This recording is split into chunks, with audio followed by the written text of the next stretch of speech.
Nak tahu tips untuk elak batuk ketika umrah? Okey, yang pertama pastikan kalau dekat hotel tu kita nak masak air, jangan pakai air pili tu tau. Sebab air pili ni kebanyakan hotel di Mekah dan Madinah mereka pakai air yang di dalam tangki, jadi kurang sesuai. So kalau nak masak air, pakailah air mineral. Kita beli kat kedai, beli air mineral, masak.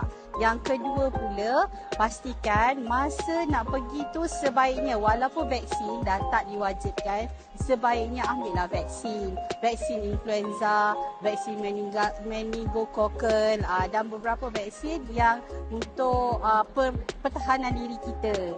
Okey. Yang ketiga, pastikan ambil vitamin C. Boleh makan buah-buahan yang mengandungi vitamin C yang tinggi, atau nak lebih mudah, sekarang kan dah ada jual tablet-tablet vitamin C tu yang makan ada, yang larut dalam air pun ada. Jadi amalkan vitamin C. Dan yang paling mudah, biasanya kita ni batuk sebab kita start panas dalam kan. Kalau panas dalam, biasanya kalau kat Malaysia kita cari air cap badak, betul?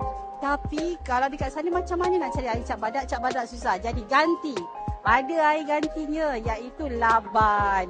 Laban ni dia ada banyak perisa. Dia ada yang asli, dia ada yang perisa strawberry, ada perisa mango.